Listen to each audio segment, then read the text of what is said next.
बापा माँ ओषा व्रत करी जन्म करथिले दुईटी पुआ हेले से पुआ मध्यरु आज गोटे शय्याशायी होई रहितबा बेले अन्य जणे बधिर होई रहिछि। दुई भाईଙ୍କ चिकित्सा पाई अर्थ साजिछि बाधक। ए दृश्य हेउछि दशपल्ला विज्ञापित अंचल परिषद अंतर्गत 10 नंबर वार्ड हरिडाबाड़ी ग्रामर हरिबंध साहूଙ୍କ दुई पुआ। दिन थिला बेस हस खुशी दशपल्ला दैनिक हाटरे जरी ब्याग व्यवसाय करी परिवार प्रतिपोषण करती। हेले नियतिर नियम भी बड़ विचित्र। बड़ पुओ शुभम साहू जन्म हेबा परे पिठीर मेरुदंड हाड़टी कुंज भली बाहरिथिला। शुभमर बयस बढ़िबा अनुसारे जेतेबेले अष्टम श्रेणी रे पाठ पढ़ती इच्छा थिला बड़ हेले जणे डाक्तर हेबी। हेले सेही समय रे धीरे धीरे मेरुदंडटी संपूर्ण भावे बंका होईगला एवं शुभम मध्य शय्याशायी होईगले। चिकित्सा पाई बापा माँ विभिन्न मेडिकल को देखैबा परे ऑपरेशन करबा पाई डाक्टर कहिथिले। परे जमी बाड़ी सुना गहना बंधा पकई पुअर ऑपरेशन करथिले बापा हरिबंधु।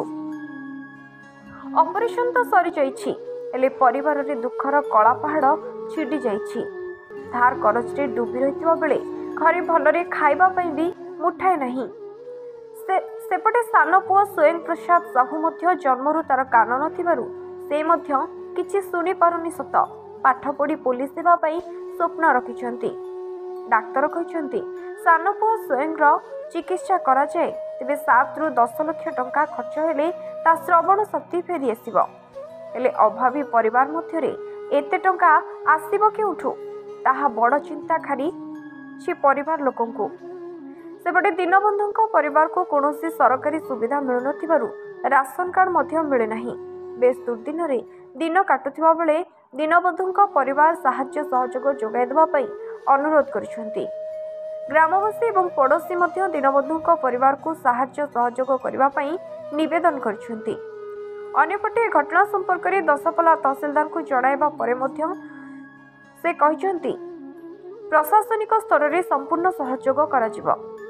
हम साहू मु दशपल्लार हरडाबाड़ी बासिंदा। मोर पिला बेलू काइपोस्कोलियोसिस डिजीज नाम मु पीड़ित थी। पिला बेलू धीरे धीरे बढ़िया पर मोर 16 वर्ष बयस पैरालिसिस होबार धीरे धीरे जना पड़ा। पिला बेलू बहुत जगह देखु समस्त मना करते किंतु धीरे धीरे बढ़िबार लगिला। आम अणदेखा करदेलु कारण मु चली पार्थी बुली पार्थी सब कर।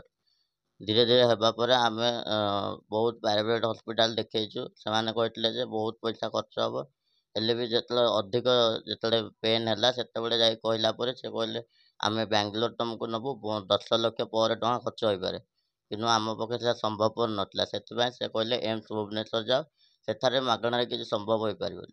आम एम्स जा देखलु एम्स से कहते पैरालिसिस होबार बहुत चांस अच्छे पैरालिसिस होबार बहुत चांस अच्छे तथापि आम भय नक ऑपरेशन करने को राजी होइतिलु। पैसार बहुत अभाव था सेठी भी बीएसकेवाई राशन कार्ड द्वारा होती किंतु आमर बीएसकेवाई कार्ड नहीं कि राशन कार्ड मध्य ना कौन सी सरकार तरफ मोर सर्जरी साहाय्य करना से बापा जी जीवन काल जी सेविंग कर समस्त पैसा से खर्च हो जाए।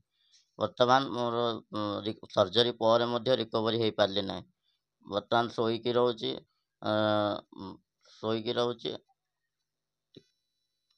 परिवार खर्च बर्तमान बापा संभाली पारना कारण से हाटरे हाटरे दुकान व्यवसाय किंतु कौन सी मेडिसिन खर्च से आउ संभाली पारना कारण 2.5 वर्षर हो गला मेडिसिन खर्च संभाली पारना।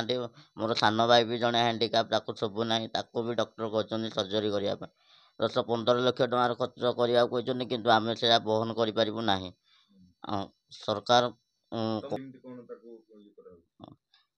आमर ट्रिटमेंट मासक 6 ରୁ 7 हजार टका खर्च होची किंतु बापांकर बाकी करज आनी लोन आनी जिते आम करूँ एति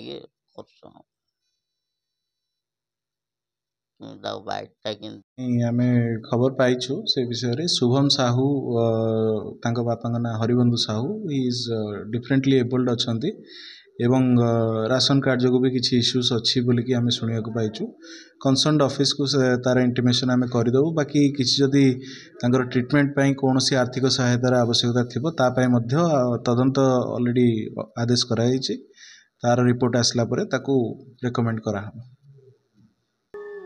रायगढ़ विश्वरंजन सेठी रिपोर्ट HR टीवी ओडिया।